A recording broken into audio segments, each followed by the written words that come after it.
A very good morning, everyone. On behalf of IPMSBSF, I, Shraddha Mishra, Associate Student Exchange Officer, welcome you all for a very interesting conversation with our guest, Dr. Ivans Cortino. Before we begin our today's conversation, I would like to share some information about IPMSBSF. Indian Pharmaceutical Association, Maharashtra State Branch Students Forum, that is IPMSBSF. One of the chief segments of the Indian Pharmaceutical Association has been the go-to platform for pharmacy students in the state of Maharashtra for decenniums. Under the auspice of this student-run organization, various budding pharmacists have united to harmonize their energies for exploring the boundless avenues of the pharmaceutical sphere. The IPMSBSF prevails in its efforts to promote the pharmacy profession due to continuing support of its associated colleges, the pharmaceutical industry, and the Indian Pharmaceutical Association. Today, I'm very pleased to introduce our today's guest, Dr. Ivans Cortino. Sir has 34 years of teaching experience with 30 years of rich experience in research. Sir has always enlightened the people with his knowledge by 30 national papers, over 134 international papers, and numerous paper presentations nationally and internationally. He has mentored 21 PhD students and 44 students for their master's project. He has successfully published 4 book chapters and 2 patents under his name. He is a lifetime member of 4 prestigious organizations, namely Indian Pharmaceutical Association, Research Society of Bombay College of Pharmacy, Indian Biophysical Society, and Nuclear Magnetic Resonance Society. Since year 2016, Sir has been a member of Advisory Board of Indian Journal of Pharmaceutical Sciences. He is endowed with University Grants Commission Research Award, IDMA GP Nair Award, and numerous other awards for his exceptional contribution to the field of pharmaceutical sciences. It is our immense pleasure to have such a great dignitary with us. I now hand over the floor to Ms. Samruddhi Keskar, Associate Public Relation Officer, and Ms. Khushi Kumar, Cell Member of Public Health Office, for the much awaited interaction with our guests. Thank you so much, Shraddha, for introduction. So we welcome you today. As Albert Einstein rightly said, education is not the learning of facts, but the training of mind to think. So we would love to know, where did you complete your graduate studies from, and what was the reason you chose pharmacy as a career? Okay, thank you for this introduction. Okay, so I do not have a B.Pharm degree. Okay, I actually did my Bachelor of Science in Chemistry from Parle College, which is now Sathe College, in the year 1981. Then I did my BSc Tech in Technology in Pharmaceuticals and Fine Chemicals from University Department of Chemical Technology, that is UDCT, which has now been rechristened as Institute of Chemical Technology, which you all know it as an autonomous institute. Okay, it's now a deemed university, which is based at Matunga. So I did my Bachelor of Science in Technology. Then I also did my Masters of Science in Technology, that is MSc Tech, and graduated in 1986. So truly speaking, I am actually a technologist with training in pharmaceutical sciences. In technology, we are basically trained to be technologists. Now, technology is actually bridging both pharmacy as well as the industry sector. So my training is basically how to implement things in pharmacy, for example, drug manufacture, drug processes in the industrial setting. So we are not really far from true pharmacists. Even in BSc Tech, we did all the subjects that one teaches at the B Pharmacy level, that is pharmacology, pharmaceutical chemistry, pharmaceutics, microbiology, biochemistry, all those subjects which are covered at the B Pharmacy level are also covered at BSc Tech with additional subjects in chemical engineering, like unit operation, fluid flow, heat transfer. Okay, all of these things which are also covered in chemical engineering are also taught at in BSc Tech pharmaceutical chemistry. So ours is the bridge between pharmacy and the industry setting out here. So how can we use our pharmaceutical knowledge in order to implement processes and practices in the industrial setting? That's really good to know, because not many people are aware about the path you have chosen, or maybe they're not aware about the course. So I hope that after viewing this conversations of ours, so many people might opt for that as well. Samriddhi, will Okay, you like to go ahead? I'll just pause here a little bit. I think I should need to talk a little bit about this BSc Tech course. Now, Yes, sir, sure. yeah. So what happens is in past years, BSc Tech was actually done after you did a BSc in chemistry. So you did a 3 years BSc in chemistry, then you applied for this BSc Tech course in Udacity, and that was another 3 years program. Last 15 years or so, what the university did, or rather what ICT did, was to transform this course after BSc to 12th standard.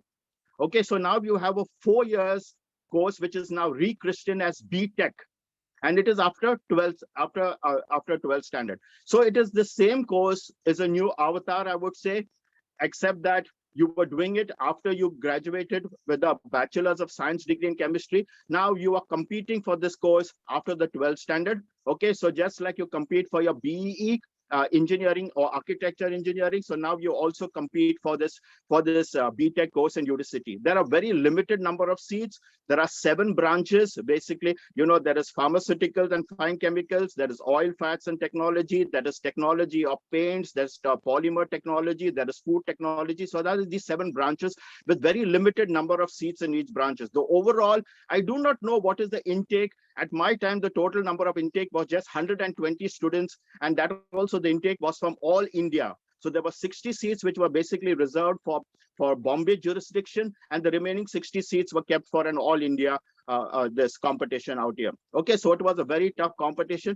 I think the number of seats have slightly increased. I'm not aware about the number of seats that are there in BTech here. There's been a slight increase in the number of seats. But overall, basically, okay, all of these things are training you to be a technologist, either in the food industry, or in the polymer industry, or in the textile industry, or in the pharmaceutical industry. That is the training in which we get.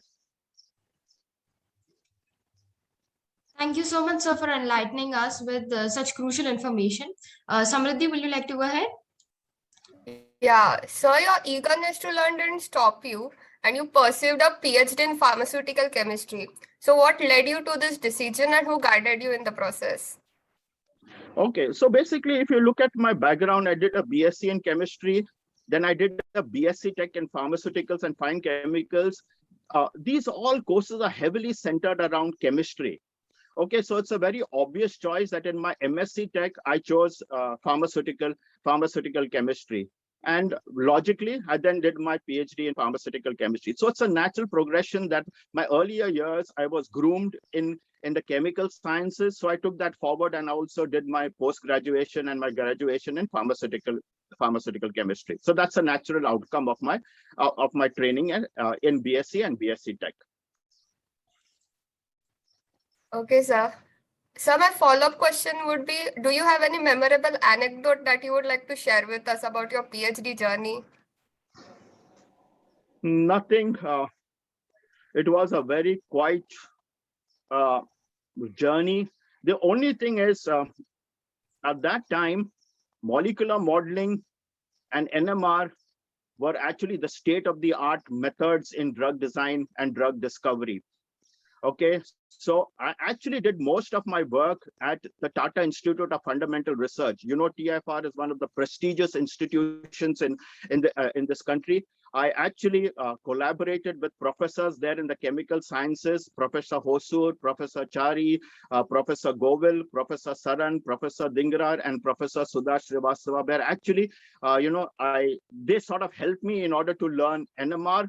And that was NMR in its multi-dimensions. In those days, NMR was being transformed from the first dimension to the second dimension and the third dimension. And that was all novel to us. And plus, there was also molecular modeling, which has come up. And so I actually gained a good deal of training and background by working at TFR. Okay.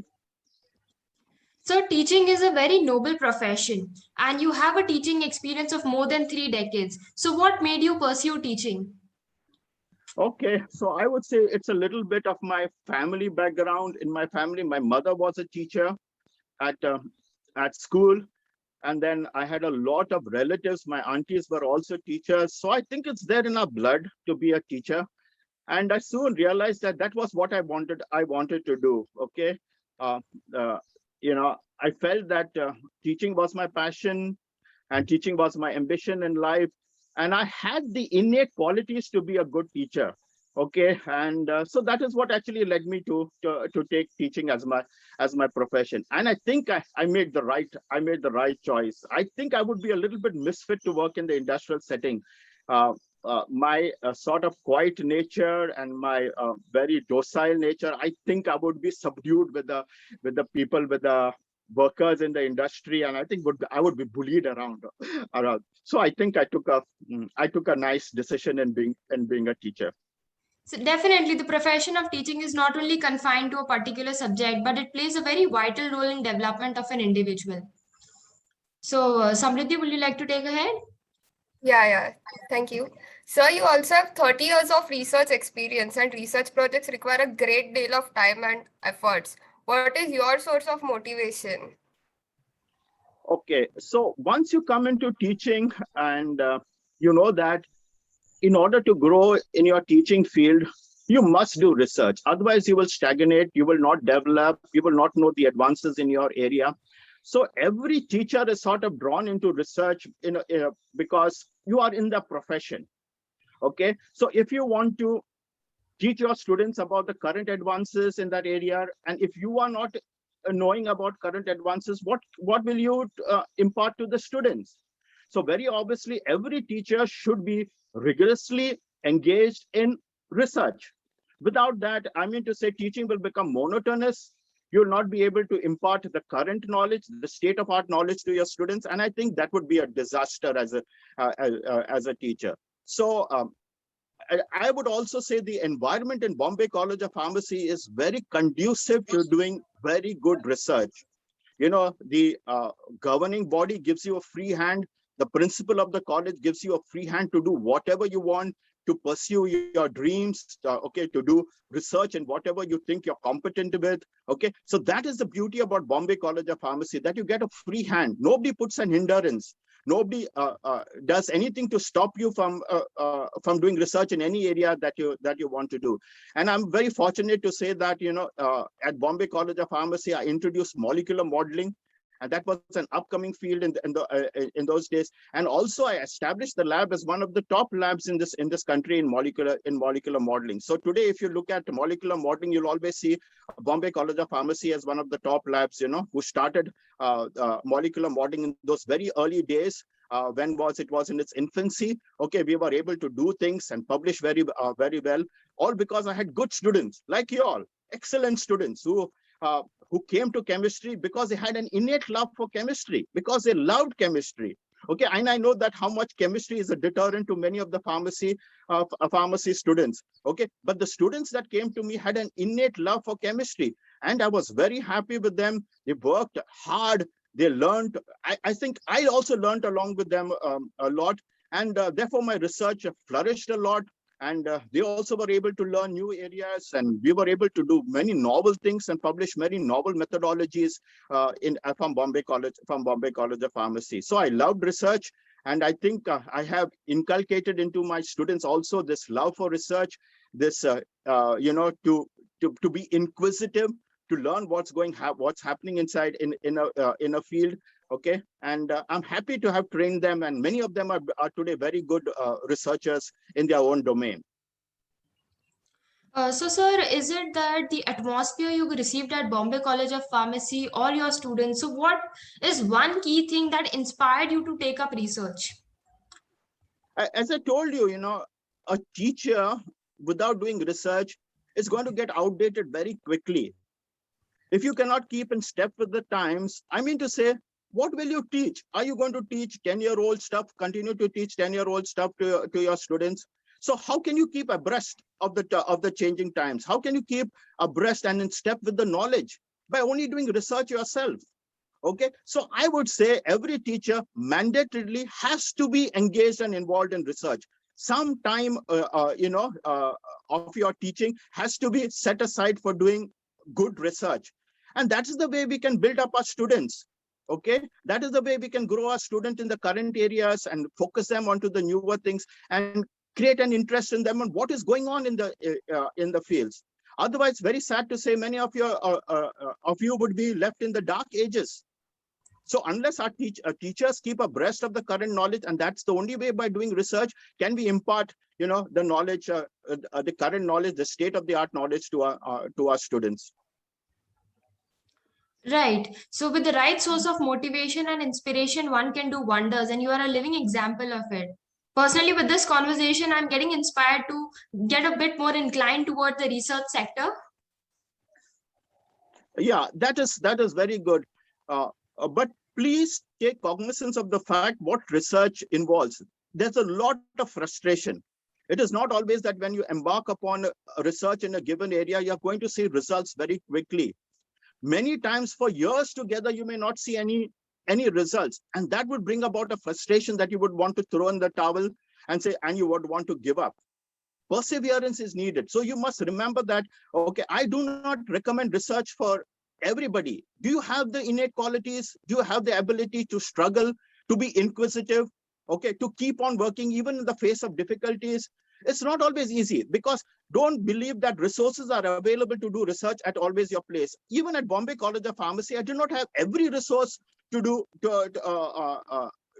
research. So sometimes we have to beg, borrow, and steal, sad to say, in order to build up our research, because at no place in this world, everybody has all the facilities to do the sort of work that you would like to do. So many times we have to collaborate. We have to go out of our way to many other laboratories and do work. Do you have that thing to do that, research will not always completely be done at Bombay College of Pharmacy. Some elements of your research may have to be done at places for which you are collaborating. And that may not be in your vicinity. That may not be even in your state. That may be outside your state. That may not be even in your country. Are you willing to do all of these things? Okay, so when you're thinking about research, please give it a good thought. Please give it a good thought. Talk to your peers. Talk to your teachers, and they will help you. And see that if you have the necessary qualities that can make you a good researcher. So I say that please be careful when you're embarking about research. Frustrations are bound to come, and you must grit your teeth and say that I'm going to go through to whatever it takes. Because remember that a PhD takes you 5 to 6 years of hard work, day and night work. It is not like a 10 to 5 job. It's not like 10 to 5 job. There is no recess. There is no holiday. There is no Sunday. There is no bank holiday. There is no vacation. You're there all throughout unless you persevere, then only something will come out.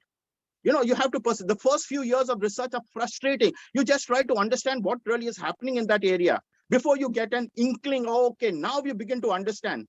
Okay, and now I can start to contribute and make some, make some dents in this particular area and start to contribute out here. Contribution comes only after 3 years. So your first 3 years is really a lot of frustration, Then after in the 4th year, you begin to get some results. And in the 5th year, you begin to build upon these results and get something which you can then publish and show to the world. Here I have done something as something novel out here. So what is the take of this talk is that not everybody should actually do research.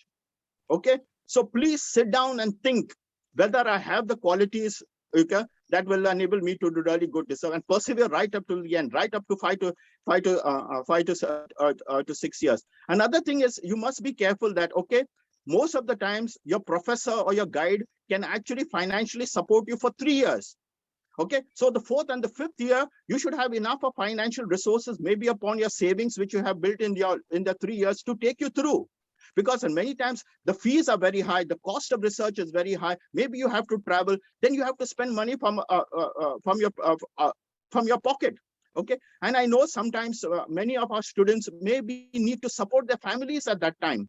So all this financial aspect also has to be taken into consideration, besides the grit and the determination to go to 5 to 6 years of research. So think about the financial aspects about it. So many students, what they try to do is before they try to do their PhD, they try to work in a company. Okay, so pick up quite an amount of experience, plus also build up your financial accounts, so that when you come into research, you have enough to go through that through the full 6 years. You don't have to depend upon your parents. Okay, because besides there is fees, there is also a lot of out-of-pocket expenses when you're doing research. So you need to have a good financial backing also. So think about that aspect, that aspect also. Yeah. Yes, sir. Thank you. I'm sure this advice of yours will help a lot of budding researchers coming up. So can you share with us what it was like when you were working on your first project, and what were the obstacles you had to overcome and how you got through them? Okay. So when I started doing molecular modeling, which I told you was a very niche area, an upcoming area in 1986 onwards, okay, in those days, basically to buy a computer was too expensive.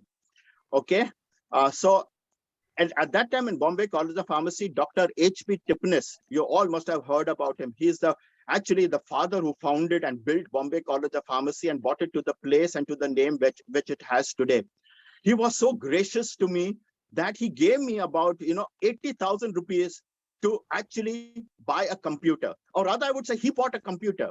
And it was a very primitive computers. If you look at it that was 386. And Intel 386, you must have heard about this 286 and this 386 and this 486. And then when we went to the Pentium processors, I do not know, you are too young to know about this very old computers. That was a state-of-the-art computers, not big. It just had about 2 MB of RAM. You laugh at it. Today you have in your phones, how much? 6 GB of RAM? That had 2 MB of RAM, and that a hard disk of 40 MB. You'll all laugh at it. Today you have how much?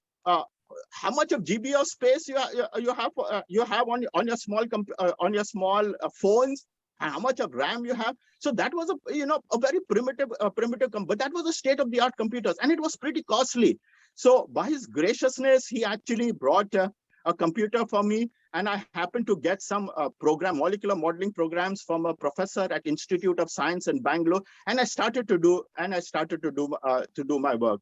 Okay, in those days there was nobody to train you. Okay, molecular modeling was a new area. Even in around the world, it was new. Much less in India. There were very few people who were actually doing molecular modeling out here. So where would you go if you land up with problems? So I had to struggle about learning about molecular modeling.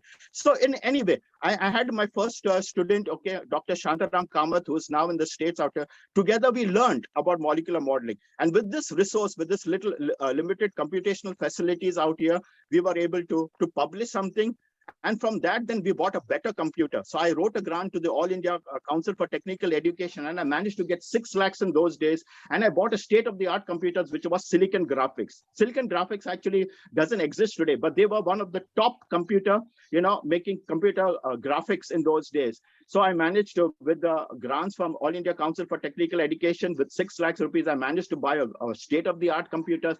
And from there, it then took on. Then I had a lot of brilliant students, and I had good computational facilities. And then I started to build on that. Then we started building our computer resources. Then we had a lot of computers. And plus I had access to the computers even at TFR, because as I told you, I did my PhD at TFR. So TFR, the professors there graciously allowed me to continue to use the computational facilities there. There were supercomputers there. There was the VAC supercomputers, and there was the cyber supercomputers, which are actually now no more there. Now these names have actually gone out. Okay, but I was using the so along with the computational facilities at Bombay College of Pharmacies and the computational resources at TFR, we were able to do good work. So it all started out with the graciousness of Dr. H.B. Tipnis, with a generous grant of about 80,000, and from there then we were able to take on. So I'm indebted to him for actually giving me a start, in molecular modeling. Totally, sir. A great start leads to great experiences and future. And also consistency and perseverance are always the key to overcome the obstacles. Sir, just I would like to pause you out here. So many times when you want to initiate research, you need to have somebody who can kickstart your research. Because when I join a college, where do I get the money to do resource? I'm new. By the time you write to grants to companies, or you write to grants to the Indian government through CSIR, or through UGC, or to DBT, or to DST, it takes time for these grants to come. And in those years, it's to take about 2 to 3 years before you used to get that. So what are you going to do? So you're totally dependent upon, the college in which you work, or the university in which you go, to give you that what is called a seed money to start. And that is very important. And I'm fortunate that I had 80,000 rupees of seed money in order to buy a small computer and to start, which kick-started my research out here. So you should actually look at for a sort of a godfather or somebody who can help you to start work. Once, and that helped me actually then to propel and buy, as I told you, the Silicon Graphics computer, because with that I published some things. And then people saw, okay, I was doing good research in a new area out here, and the All India Council for Technical Education recognized that initial work and gave me 6 lakhs in order to buy a very good computers. And that kick-started everything. But it all started with this graciousness of Dr. H.B. Tipnis with 80,000 rupees to buying a computer. So what I'm trying to say is this is important. Okay, so when you begin to do your own research, you need a sort of a helping hand. And sort of nowadays, Bombay College of Pharmacy does give a sort of a helping hand to new researchers, to new teachers who have come to in order to kickstart their research and to build their research. And I think this is also there in many universities. You get this sort of a seed money to start building your research, and that is intrinsic, to getting your research, going. So you mentioned about your association with Tata Institute of Research. So can you please tell us about your experience with such an organization and the knowledge you acquired from the venture? Okay, so let me tell you, how did I get an entry into this very prestigious institution? Okay, my guide whom I did my PhD with was Professor V.M. Kulkarni. He was actually the head of the pharmaceutical department at Judicity or ICT. Okay, he also did his PhD from Judicity, and he did his first postdoc at TIFR. So it was through his introduction that I got actually a footage into Tata Institute of Fundamental Research, and they were doing very innovative things. And that time they were doing novel things and using NMR. Actually, they were determining the structures of DNA and proteins using NMR, and they had super computational facilities out here. Okay, so by sort of getting an entry into TIFR through my professor V.M. Kulkarni, I was very fortunate to learn many novel things, learn how to operate the NMR all by myself. The NMR is a very sophisticated instrument, but the professors at TIFR actually let me use the NMR and operate it all on my own. Let me use the supercomputers all on my own. Of course, they held my hand and initiated me into learning many things out there. But from there I had a wondrous journey. And my actually association with TIFR lasted for almost 20 to 25 years. Till all those professors, they were very senior to me. Till they retired, I continued to have an association with them. And I actually published along with TIFR a large number of papers. More than 30 or 40 papers I published with the professors at TIFR. So I learned a lot. That's a very prestigious institution. So if you can get, admission into TIFR, I think your career is built. You can really learn a lot. As you know, it is very difficult to get admission as a student in the Tata Institute of Fundamental because they have a very rigorous examination, a very tough examination out there. But if you can get, an admission into TIFR for your PhD program, I think you have made it out here. And I was fortunate, though I was not a student, okay, at Tata Institute of Fundamental Research, but I did this collaborative work with them, and that actually propelled me and put me into the place where I am today in my research. Indeed, relations and networking with such organizations really help you grow personally. Samriddhi? Yes. I would say that today you cannot do research all by yourselves. As I said that because nobody has all the instrumentation, all the resources at your given institution in order to do very good research. Okay, for example, we do not have NMR at Bombay College of Pharmacy. So I was dependent upon the NMR facilities at TFR in order to supplement my research. Okay, so research, we need collaboration. And you also need to look at others' viewpoint. So collaboration is very, very important. And I was very fortunate from there to establish, collaborations with University of Saurashtra. Okay, so which I also got a lot of help from there. So without collaborations, I don't think you can do very good research today. Today, if you look at all the research that is being published, you'll see that there is a lot of collaborative work being done. You do some work at your institution, somebody else adds to that body of work, and together you can make up a very good story. You can bring your work up to a very successful conclusion out here. So collaborations are necessary, are very, very necessary. You need to build up your networking. Without that, I think it'll be very difficult to do the state of the art, a very good research today. So now, how do you network? Of course, when you go into conferences, okay, you can network through conferences. So it's important to attend a lot of conferences. In these conferences, you need to publish your work, and through that you can meet a lot of your peers and network with them and tell them, see, I have these facilities, I have these capabilities, I have this knowledge at my place, I have these resources at my place.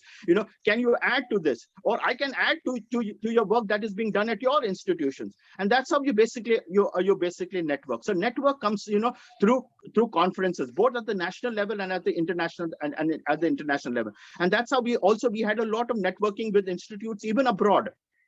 Okay, and that helped us to bring our research into a very high level, because as you know, the institutions abroad have a lot of facilities. Okay, and you can use those facilities at the institutions level to bring your research up to international standards. So networking is very important, I would say. Yes, collaborations are also very important in order to bring your research work to a very high standard.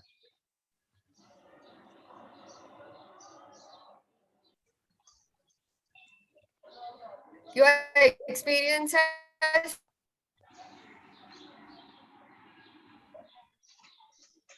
totally been useful, and in the half years, COVID-19 has affected Your voice is cracking. Everybody on a great scale. Samruddhi, I couldn't hear your question. Your voice was breaking in between. Yeah, please, can you repeat Sorry, it? sir. Sorry, sir. Since past 1.5 years, COVID-19 has affected everybody on a great scale. What difficulties do you think that the future pharmacists will face as a result of the pandemic, given their lack of practical experience, and how can they tackle them? Okay, I think you know that COVID has impacted every sphere in our lives. Okay, you know yourself how COVID has impacted teaching. Okay, that you are now away from your classmates. There is very little interaction. Okay, it has impacted teaching. It has impacted research, because you know that our labs were closed. Many of our students were not able to go back into the lab and do work.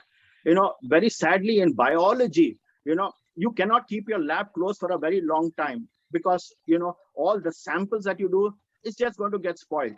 So I think the greatest sufferers in pandemic has been the people who are doing biological work. They have been the greatest sufferers. It has not impacted us too much, because we use computational facilities, and you can access computational facilities from anywhere at anywhere. Even at your home, we can log into the computational facilities at Bombay College of Pharmacy, and you can continue to do research. So I would say the COVID-19 has impacted the experimentalists to a very great extent, and has had less impact on the computational people. We were able to publish even in times of COVID. But I think in Bombay College of Pharmacy, many of the experimentalists have been set back by years together. Very sad. Students who had progressed and brought their research work up to a certain level were not able to take it forward. Actually, it has regressed their work. It's very sad, and I feel sad for for these students, because now couple of years of their work, which they work so hard, they have got to go back and repeat all of these things. All the samples have been lost. Many of the experiments have, sort of have become inconclusive, and they have to repeat all of these things. COVID-19 has impacted even the sort of fundings that we could get. It has become difficult in order to get fundings. It has become difficult to get fundings in order to support our own research. It has become difficult to get fundings to interact with our peers, to attend conferences. Though conferences have become online, but there is nothing like an interactive, where you actually physically meet people and talk to them out here. So it has impacted even research in a great way. Funding has been severely impacted. Our interactions with our peers have become impacted. And in all ways, I think COVID-19 has set back research to a very great extent. Now, what about the future? I can't say what it will be now. There's a prediction about the third wave, and there are various opinions about how the third wave will impact us. There is an opinion that the third wave may not be as harsh as the second wave. There is another line of thought, maybe the third wave will be as bad as the second wave. So we don't see a third wave. And I cannot predict whether a third wave will come, when it will come, and how it will impact us. But I think COVID is here to stay. And there's going to be some level of impact on the way we teach and we do research, even in the future years. That it has impacted all of you all. It has impacted your future prospects. That jobs have become very scarce now. We used to have a lot of companies come to college and recruit our students. In the last couple of years, very few companies have actually recruited the people. The recruitment has been very low. Okay, so this has impacted even job opportunities. So overall, it has an impacted in our education, in our research, and even in job opportunities. I don't think I'm proficient in order to predict how long this thing will go. Whether COVID is here to stay. I feel COVID is here to stay, but maybe not in its in a so serious form. But it is here, and it will be there for maybe another 2 years. But maybe the severity and the harshness of it may not be as strong as we have felt it in the last one and a half years out here. And I think all of you students need to see what lessons have you learned from COVID, how it has impacted you all, and how you can take from those lessons and go forward. And I think you all need to learn what COVID has taught you, and how you can I think a lot of things you must have relearned in this COVID thing. So what lessons did you learn? How can you reinvent yourself? How can you adapt to this to these circumstances? Okay, what you need to actually adapt and change so that you can go forward in this times of difficulty. I hope all of you students have learned these lessons well, so that you can adapt to these things, and you have built certain skill sets that can take you forward into the future. Yes, sir, definitely. Just like we are talking about COVID-19, so ever since it has come into existence, all the professions are undergoing some or the other changes. Do you think the field of pharmacy will undergo certain changes, or it is undergoing certain changes? What is your viewpoint on it? Yeah, definitely. The teaching mode will change. Most likely people are predicting first. Let me look at academia, because that is the one that I'm very conversant with, and I've been all throughout my life in academia. So let me talk more about how it will impact academia. First thing, how quickly you can come back to college is really not known. We hope by the end of this year, okay, a good fraction of the students will be able to come back to college, and we can have a one-to-one interaction with you all. Okay, so mostly I think that this hybrid mode of some days in college and some days with an online teaching would continue. And I think gradually our labs will open up, and we can let in more students start working together. I hope with vaccination, improving, that a larger population of our students getting vaccinated, I think that many of you all will be able to come and work together in the lab. Now we have a very restricted amount of the students that can come into the lab because of social distancing. Okay, if a lab can accommodate 10 students, what we allow at present, only 5 students will work on a given day. On a Monday, then you take a break on a Tuesday. So Tuesday, the next 5 students can come.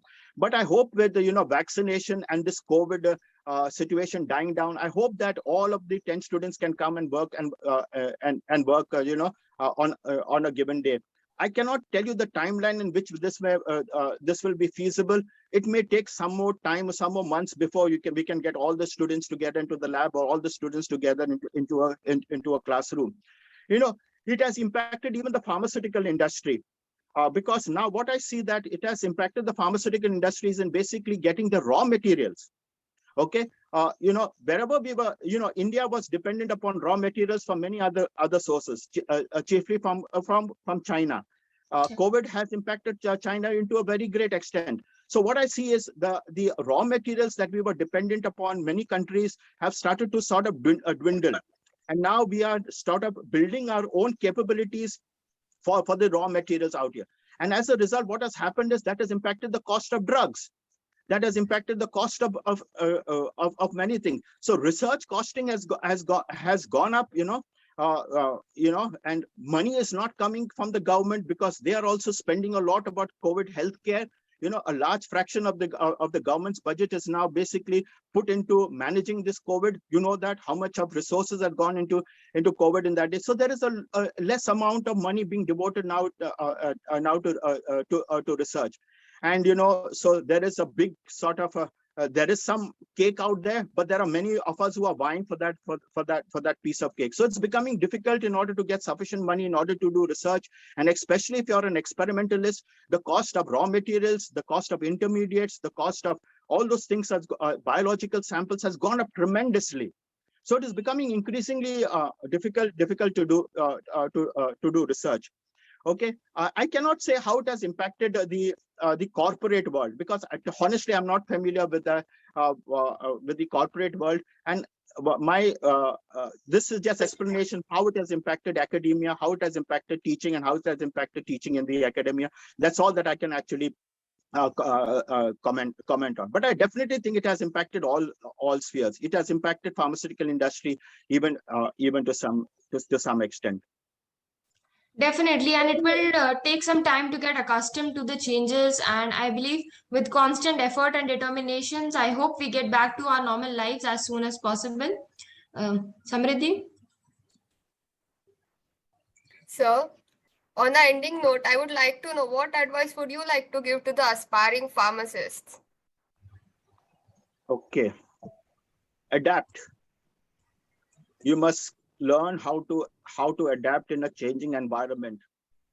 Okay, the only constant thing is change, and you have to learn how to adapt to this change.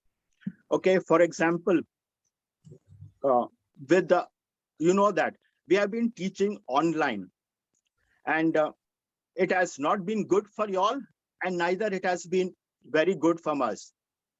The sort of knowledge, the breadth of knowledge that we could impart while we were, in a face-to-face contact is completely different from what we can actually impart to you all through this online teaching. Okay, I know that when we are face-to-face, we see the clues on your face, and then we change the way we teach and how we explain. We can get from your face, we can read from your face whether you are able to understand the things that we are able to teach you, and then we change our teaching modes and the way we do. Either we bring it to a higher level, or we decrease the level depending upon the expressions on your faces. And I think in that mode, you are able to gather much more than through this online mode. For example, I always say that now I teach to my glass. What is the glass? My computer glass. I used to teach to a class. Now I teach to a glass. I really don't know, in what way this knowledge is being imparted to. And so in these circumstances, how have you been able to learn? How have you been able to learn? I know that, if you had a lot of questions, you could always stop me at any given point of time and say, sir, I did not understand that. And I would go back to the blackboard and write all of those things all over again. And I knew I would be able to make you understand exactly. Now I have a great difficulties. So at your end, you have suffered, but you have adapted. You have adapted to this new learning mode. And I know many of you have actually done quite well, even in this severe phase of restriction. You have not been able to interact with your peers, because that is, I know, very fundamental. When you interact with your peers and discuss, topics and discuss things with them, you learn a lot from each other. Not only from your teachers, you learned a lot from each other. And you think about yourself, you have adapted to this changing environment. You have changed the way you learn and the way you understand this. You have very limited access to the library today. And the library is an environment which you can learn a lot. It's a beautiful place. It's a beautiful place. You had no access to the library. But in space of all of these difficulties, I think all of you all have done well. When I look at your records, your examination records, you sort of learned well. So how you have adapted? You have adapted in this changing environment. So I would say that, whenever you come into an environment that puts you into a very unnatural, a sphere, how do you adapt, and how quickly can you adapt into this changing environment? That will actually help you in order to survive. If you cannot adapt, if you cannot change it, you will die out very quickly. And there is a lot of things you have to adapt. You have to learn new stuff. Okay, you have to get new skill sets. Things are changing so rapidly today. And how quickly you adapt, okay, it's going to see how quickly you are going to survive, or you are going to die out in the next few months or in the few years. So my this advice to all of your students is adaptability. Learn to quickly adapt. So you cannot basically be lethargic now. You are in a very competitive world. For a limited number of resources, all of us are actually vying for that pie. Okay, for that pie, I would say, in the sky. You also have very limited. There are very few jobs which are becoming available today. There's a huge number of you students which are graduating. I think 2,400 students are graduating just from Bombay universities. All of you are vying today for the very limited number of jobs that are there in this COVID-19 situation. So how do you adapt? How do you grow? How do you be competitive into this world? So there's a lot of pressure on all of you all. And so my encouragement to you is, try to get as many skill sets as possible in this time in order to be competitive. Otherwise, you'll be left behind, and you'll be sort of finding it very difficult in order to survive in this. These are harsh times and harsh environments, and the only way is basically you have to learn to adapt. Okay, and adopt all the changes that are there inside this. Adapt and adopt the changes that are happening in today's world. So truly, sir, change is the only constant, but along with that, adaptation is what we need in this world. Thank you, sir, for your advice. I'm sure it will be helpful for all the aspiring pharmacists. Sir, we are very grateful for your presence today. I now call upon Ms. Shruti Kulkarni, Student Exchange Officer for the year 2021-22, for the vote of thanks. Hello, sir.